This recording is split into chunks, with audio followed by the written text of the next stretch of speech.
Yes, Bree, can you hear me? Yeah, I can hear you. How are you? Um, No need to not be really, nervous, by the way. Like, how are you? You okay? not really. Okay. No, as I said to you, we can do the Shahada privately, and you can ask your questions since you are since there are private questions. You don't need to do anything online. That's why I sent you on Instagram, by the way, but maybe you didn't read the message yet. Yeah, but I don't know. I want to take the Shahada and I want my friend to see it. Oh, okay. So you want to take your Shahada on the stream? Yeah. Okay, perfect. Can do it then. No problem. All right. You ready? No, I have some things I want to get off my mind. Okay, go ahead. So ask your questions first, and then can do it, inshallah. No problem. Okay, so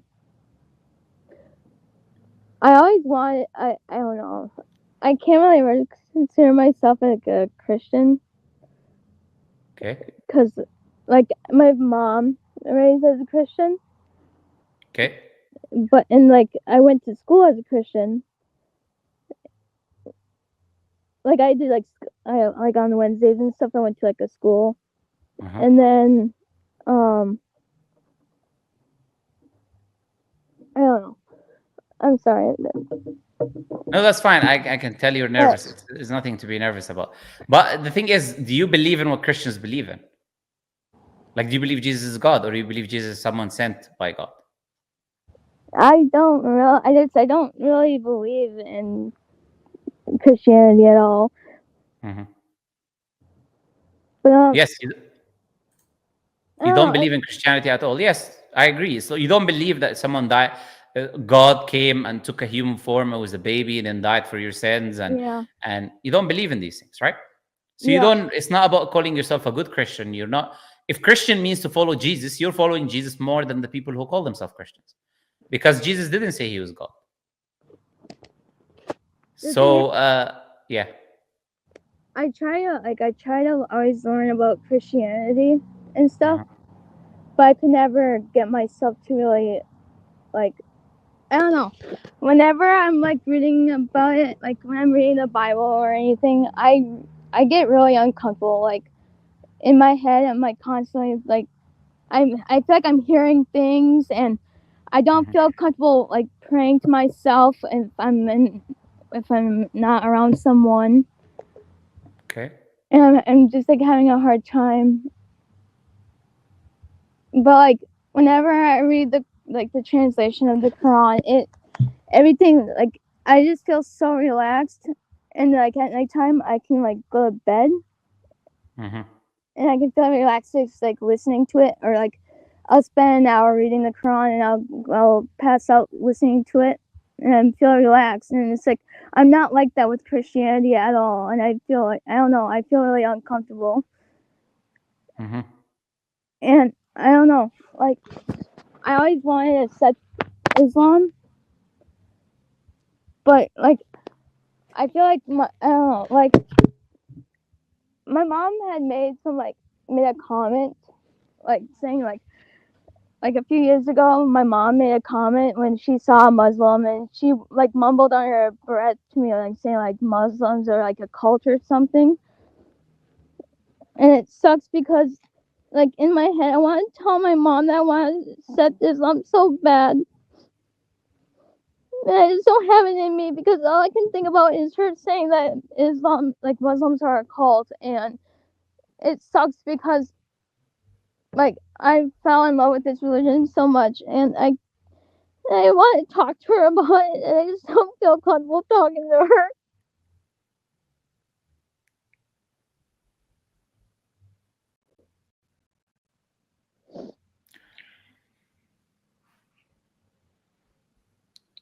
Yeah, it's look, sister. In the end, there's something unique about Islam, right? It's 2 billion Mm-hmm. people in the world, and there's something that unites Muslims, that they are closer to each other than any other religion out there. Because Allah says in the Quran that believers are brothers and sisters. So we do treat each other like a blood brother and sisters. Even our sisterhood or brotherhood in Islam is stronger than our brotherhood or sisterhood in blood. Mm-hmm. And that is something you're going to find in Islam. You're going to find in your friends that you will have that are Muslims, or people around you that are Muslims. They will be like your brothers and sisters, right? First, just because a lot of people say you sound young, you're over 18 anyways. Just to clarify that for the people who are asking these questions. 18. Yeah, I'm just clarifying for just to make sure that like there's too concerned, right? And the second thing is, Allah tells us always. He told us stories. Like you have first stories of prophets of God, like Abraham. He had his father. He was not a believer, and he threatened to kill him because he was calling his father to Islam. You had Noah and his son, and you had Noah and his wife. You had Lot and his wife. You had the Prophet ﷺ and his uncle. He took care of him all his life, but he refused to accept Islam. So sometimes you can, his other uncles were his biggest enemies, trying to kill him. So sometimes you can have people that they are your blood, but still they are against you from that sense, from a religious point of view. But your family are not familiar with Islam. They don't know what Islam teaches. They know what the media tells them about Islam. They know what they heard about Islam. So what they know is not really Islam. So that is why they have this hatred, or they don't like it, or she tells you these things when she speaks about Islam. But what matters is we're all accountable. We're all going to be accountable in front of God on the Day of Judgment. Like my mother and my father are not going to stand in my behalf on the Day of Judgment. I will stand. I will be responsible. Yeah. Okay? So what matters is if I know something is true, you read in the Quran, you know these are the words of God. And you know that the Creator is communicating to you, and you know that Islam is the truth. You reach out to me, you said you want to accept this, and you speak to you, right? This is something you wanted. This is something that you felt. So if this is the case, then if we know that, look, the one who controls everything. Okay, if Allah who controls my mother and my father, if Allah wanted to take my life today, can anyone prevent that? No, if Allah wanted to put me in hellfire, can anyone prevent that? No. So Allah is the one who has control over everything. So what we need, the Creator is whom we need to rely on. We can rely on human beings, but human beings are here today, they're not here tomorrow. Human beings change, right? Human beings are sometimes good, sometimes are not good. So it depends on their mood, right? The Creator is always there. All-powerful, eternal. He's the one who we should rely on. And you'll always have your brothers and sisters in Islam, and you'll have your friends, sisters that are willing to talk to you and listen to you and have conversation to you about Islam. And the best way to tell your parents about Islam is not telling them about the religion, but is in changing your behavior and becoming better and better. And they will see that. Yeah. They will notice a difference. When you start practicing Islam, you're doing more good, you're giving charity, you're being better to your mother and father, you're being better to your neighbors. When they see that behavior in you, you're praying to God, they see these things on you, they will notice the difference. And then when they ask you, you can say, where is this all improvement come from? It's come from Islam. So actions will speak louder than words because they have a misconception. And the best you could do is either to bring them to someone who knows about Islam, to talk to them, try to accidentally, indirectly bring them to someone who can talk to them about Islam and clarify it to them. And it's like I want to talk about Islam, but it's like at the same time, like I really want to talk to them about it because it's something that makes me really happy. But at the same time, I don't really feel comfortable. Like I don't really feel comfortable like talking to her about it because of that comment that she made. Well, you don't have to. The thing is, like there's no need for you to do that, especially right now. You're in the beginning, right? Once you take your step, you accept Islam, you learn how to. There's a long way to go, as they say. There's no need for you initially in the beginning to be talking to your mother about that. Not yet. I would say to leave it a bit, right? Until you feel more comfortable about it, you can first talk with your friends. You talk with the people around you. You can do that. But until you feel comfortable and ready, you don't need to do it. Like Islam doesn't say when you accept Islam, you have to go tell your mother or father, In fact, you don't tell them if you're worried like that they could do something harmful to you or could have a negative effect towards Islam, right? So there is no need for you there's no rush and there's no need for you to tell her anything. Right now, you need to focus on taking that step.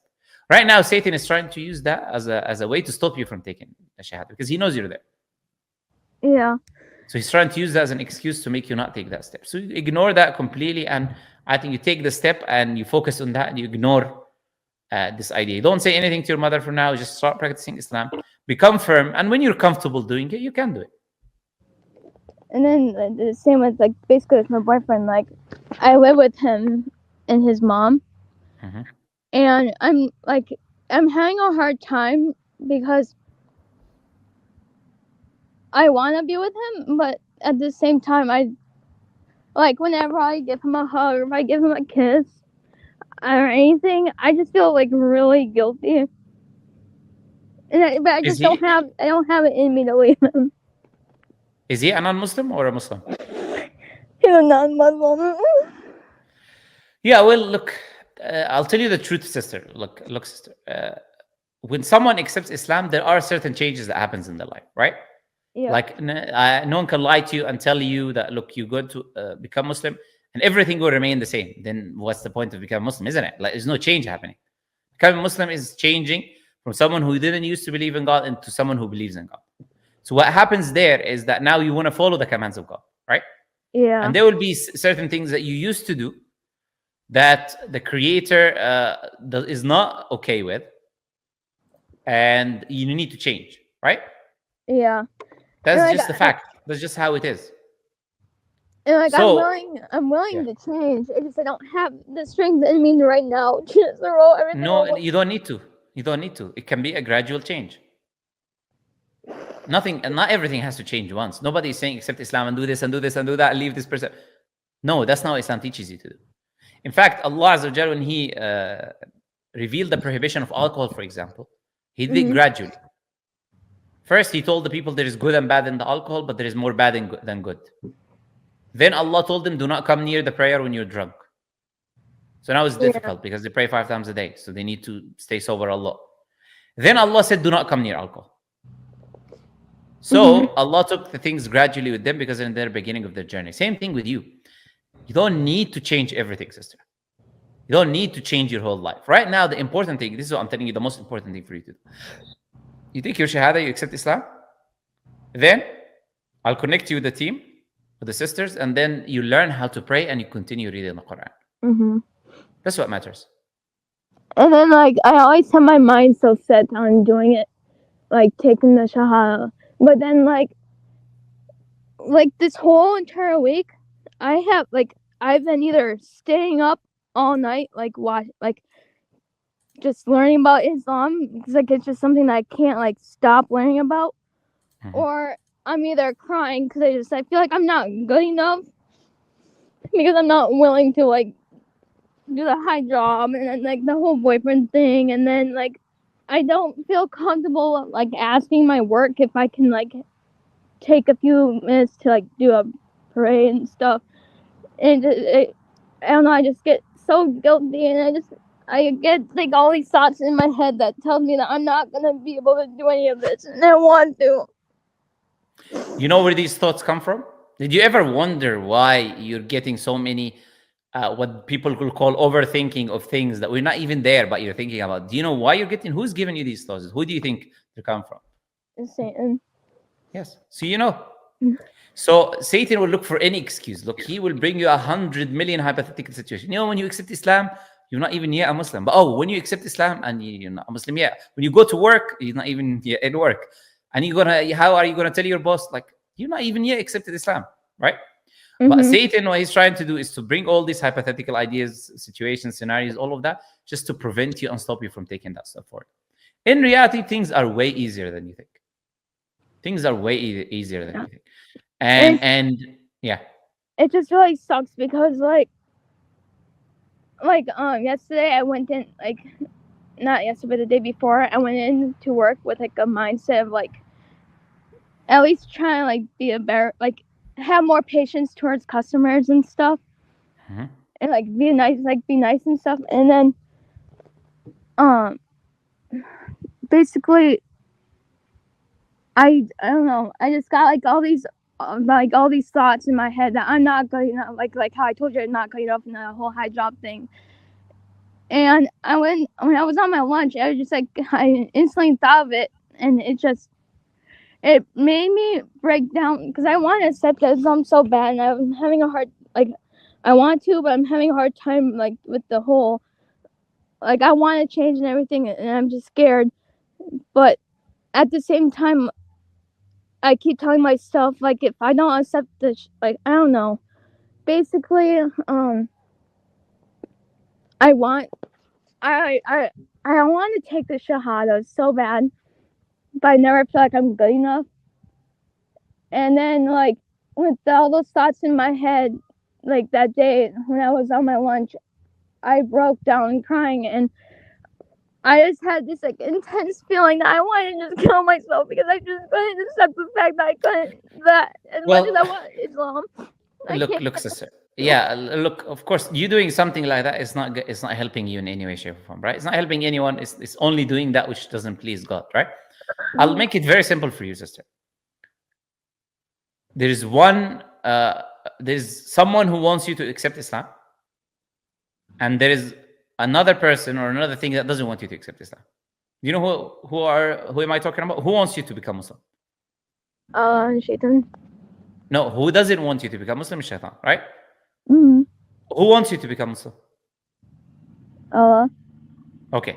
So if you know, it's a very simple thing. It's a very simple thing. If I know that Allah wants me to be, wants good for me, and goodness for me is accepting Islam, Mm-hmm. and the only person who's trying to push me away from that is the Shaitan, then what I need to do is to completely ignore anything that tries to push me away from God, and to accept Islam. Allah Azza wa Jal, He's, as I told you, He has the control of over everything in the universe. He's the one who can make things easy for you. He's the one who can make things difficult for you. But when you have Allah Azza wa Jal with you and you're relying on Allah, nothing is difficult, essentially. Mm-hmm. So what you should do is to take that step, is to accept Islam, move forward with that, and gradually do everything. Don't overthink things. I think you shouldn't overthink anything. You take everything a step by step. Gradually, very gradually, a step by step, and you ease into it. Like, we're human beings, we cannot just change in a day and a night, and the next day we're doing everything differently. That's not human beings, right? You have to ease into the change, and that's what you should do, sister. You step by step, you ease into the change of the practices of Islam. Mm-hmm. And like I don't know, like I'm always telling myself, okay, you know what, I'm just gonna like I accept Islam in my heart, but like whenever I like 100% agree, that's when like I get all those really bad thoughts. I'm not I don't know, I can't do it.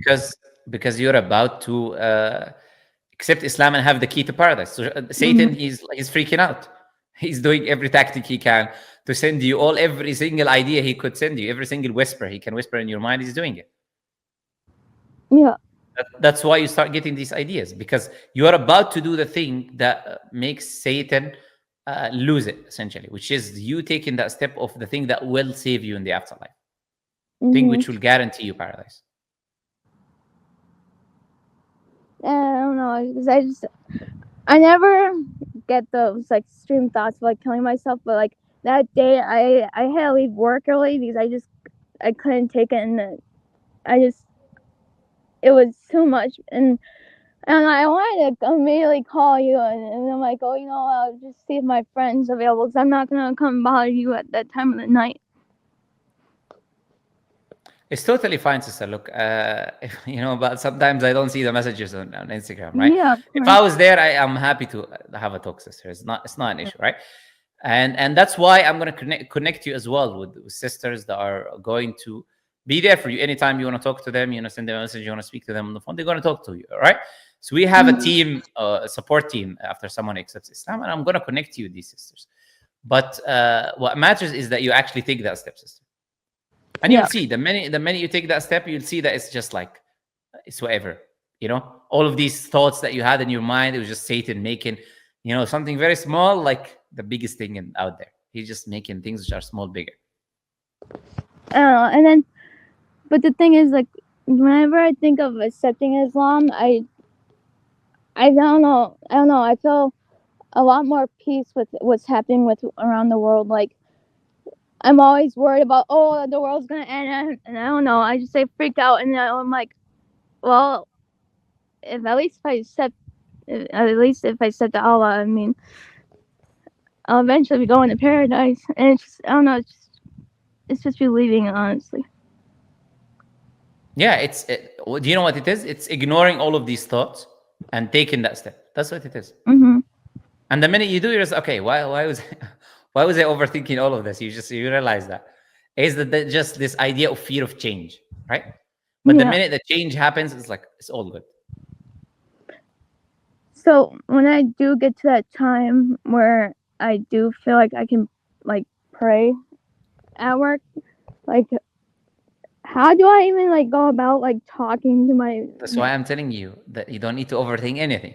All you need to do right now, you see, right now you're overthinking what you're going to do. You don't need to do any of that, right? Right now is just to take the step, and you'll send me your details. I'll connect you with the sisters, okay? The team, and then they will gradually take you step by step. Like you don't need to overthink any of that. You just need to ease into the process step by step. It's baby steps, right? Yeah. As Sister Aram here says, like it's baby steps, step by step. There's no need to jump into everything. You take things step by step. All right? Should we do it? Yeah. All right. Let's first say in English and then we'll say it in Arabic, okay? All right. Say, I testify. I testify. There's nothing worthy of worship. There's nothing worthy of worship. Except Allah. Except Allah. And I testify. And I testify. Prophet Muhammad. Prophet Muhammad. Is his messenger. Is his messenger.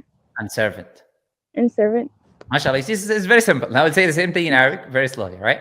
Say, Ashhadu. Ashhadu. An. La. La. Ilaha. Ilaha. Illa. Allah. Allah. Wa ashhadu. Wa ashhadu. Anna. Muhammadan. Muhammadan. Rasul. Allah. That's it, sister, you're Muslim. Alhamdulillah, it's as simple as that, sister, It's as simple as that. I don't know someone like, may Allah Azza wa Jal accept from you, sister, and keep you firm. You see, you felt like so many things, right? So many, what if this, what if that? And it's very simple. It's very simple. Allah Azza wa Jal wants goodness for you. Yeah. He wants you to come closer. He loves goodness for you. And that's why he guided you, right? Yeah. And it's all starts with a step, right? They say you climb a mountain, you have to start with a step, right? Nobody can just get to the top of the mountain straight away. You take everything baby steps. Right now, that's the important thing is now you're a Muslim. You said the testimony of faith, the Shahada, which enters you into the fold of Islam. That key to entering paradise. Important thing is to die on it. How do you feel? You see, was it that big of a big, like very, very difficult thing to do? No, but it kind of like, it feels, at first I was kind of worried that I wasn't going to feel the relief. Like I even messaged my friend, I asked her, I'm like, what if I take the Shahada and I don't even feel like, even like the slightest relief at all? And she's like, well, then you just don't mean the Shahada then. And I'm like, yeah, well then I'm like, a couple days later, I'm like, no, like I know for a fact that once I do take the Shahada, I'm gonna feel so much relief. So. And that's what you feel right now, is what you're saying. Yeah. Alhamdulillah. So you see, I told you, sister, it's like just taking moving that step, very, very small step, but it's a step that is good for you. I don't know, someone just like send donations, just give it to the sister. I don't know how to give it to the sister, bro. Like, well, I don't know what you would be doing that, anyways. Like, so I said they get a donation saying give it to the sister. Well, you need to know as well that YouTube will take like 40% of that. So it's not even a good idea for you to do that. But I'm not sure I can send it. I'll try to send her the, whatever left of the money if I can. Okay, sister. Inshallah, just, you already spoke on Instagram. We sent a few messages. So send me your WhatsApp number, where you are, and basically your location. And I already have your name. And I will send your details, inshallah, tonight to the sisters. And they will contact you soon. All right, thank you. All right, Sister Bree. And thank you. Bye. Yeah, bye-bye. See you. MashaAllah, make dua for the sister. Don't forget to make dua for her and ask Allah Azza wa Jal to keep her firm on the truth. She came as a surprise. I was about to end. I didn't even know she's coming. But she came as a surprise. Make dua for her, inshallah. We'll connect her with sisters, and inshallah, everything will be easy for her.